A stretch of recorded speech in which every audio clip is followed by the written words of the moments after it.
Let's speak to our US correspondent, Mark Stone, who's been following this story closely. And Mark, his speech at NATO went well, but he had auto cue, teleprompter as it's called in the States. This next appearance, no such luxury. Will it be make or break?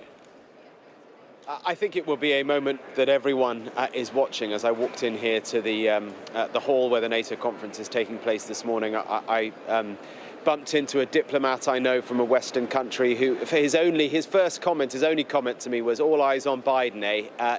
Clearly, they are all watching this. I mean, they're not talking about it publicly. It would be very undiplomatic for any of the leaders or any of the delegations publicly to question the ability of the American president. But it is certainly on their minds, and it is on the media's mind as well.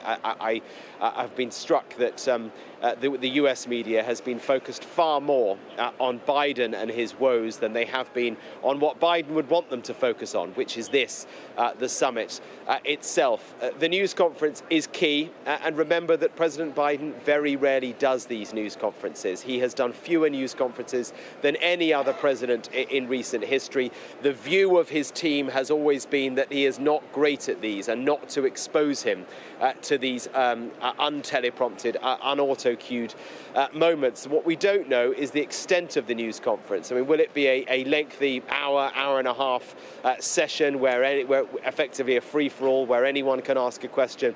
I doubt it. I think there will be set questions from a set group of journalists. We'll all be allowed in there. We'll be there. Sky will be there later on. But how many people will actually be able to ask questions, and how long will the news conference go on for?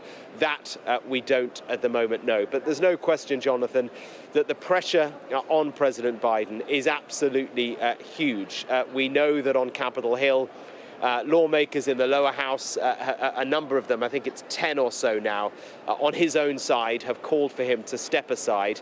They have been, those calls have been compounded by a smaller number of senators in the upper house, Democratic senators, who are also expressing significant concern. And then privately, many more are talking to journalists in the US media saying that they have concerns as well. So massive pressure on President Biden, compounded even more by that letter in the New York Times by George Clooney, celebrity, actor, mega donor for the Republican Party, a man who came out just a week after he had been alongside President Biden at a fundraising event in California, and he said yesterday, Biden needs to go. He said with a heavy heart, he needs to go. He cannot win the presidency.